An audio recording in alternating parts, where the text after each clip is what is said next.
Assalamualaikum warahmatullahi wabarakatuh. Perkenalkan, nama saya Cut Halimatus Sadia. Saya mahasiswi STIT Raden Wijaya Kota Mojokerto semester 4. Di sini saya akan menerangkan tentang metodologi pembelajaran PAI tentang eksperimen.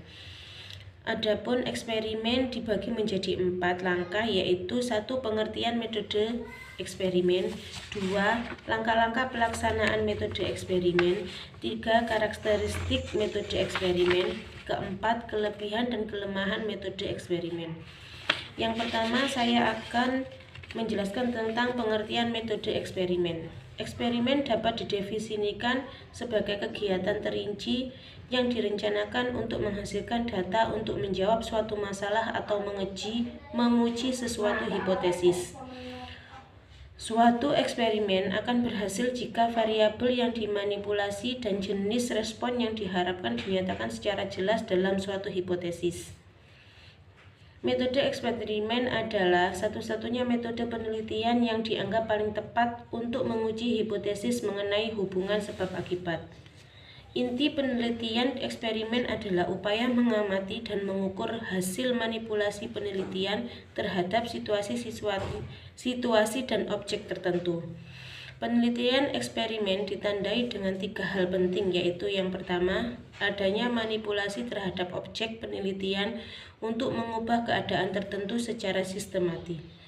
Yang kedua, adanya observasi untuk mengamati dan mengukur hasil manipulasi. Yang ketiga, adanya kontrol yang mengendalikan kondisi-kondisi penelitian ketika berlangsungnya manipulasi.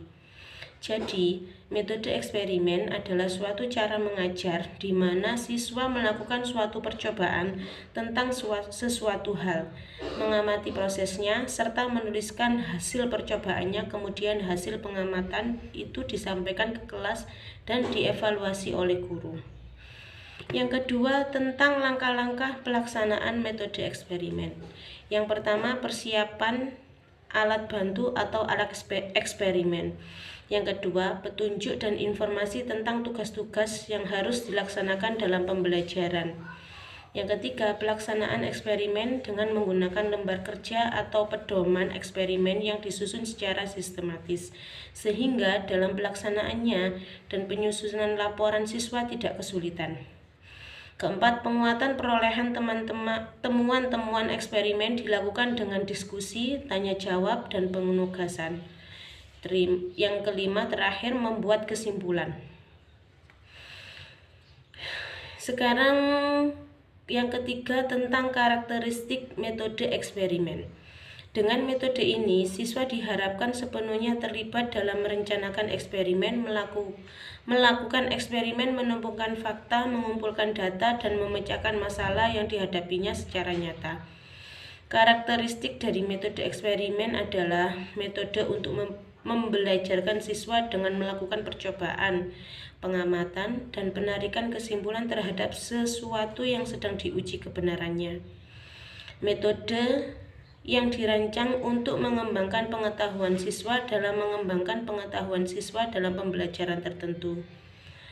Metode yang mengarahkan siswa mempelajari lingkungan belajar sebagai suatu ekologi. Metode yang membantu siswa dalam informasi yang aktif sehingga membantu mereka dalam belajar dan menyesuaikan diri dengan lingkungan. Metode yang digunakan untuk memecahkan masalah yang bersifat ilmiah. Yang keempat, saya akan menerangkan tentang kelebihan dan kelemahan metode eksperimen. Yang pertama, kita akan menerangkan tentang kelebihan metode eksperimen.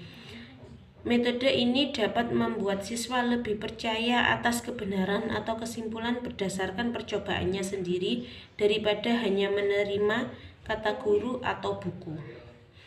Yang kedua, siswa dapat mengembangkan sikap untuk mengadakan studi eksplorasi atau menjelajahi tentang ilmu dan teknologi. Yang ketiga, dengan metode ini akan terbina manusia yang dapat membawa terobosan-terobosan baru dengan penemuan sebagai hasil percobaan yang diharapkan dapat bermanfaat bagi kesejahteraan hidup manusia. Yang keempat, siswa memperoleh pengalaman dan keterampilan dalam melakukan eksperimen. Yang kelima, siswa terlibat aktif mengumpulkan fakta dan informasi yang diperlukan untuk percobaan. Yang keenam, dapat menggunakan dan melaksanakan prosedur metode ilmiah dan berpikir ilmiah. Yang ketujuh, dapat memperkaya pengalaman dan berpikir siswa dengan hal-hal yang bersifat objektif, realitas, dan menghilangkan verbalisme. Untuk kelemahan metode eksperimen, yang pertama, tidak cukupnya alat-alat mengakibatkan tidak setiap anak didik berkesempatan mengadakan eksperimen. Yang kedua, jika eksperimen memerlukan jangka waktu yang lama, anak didik harus menanti untuk melanjutkan pelajaran.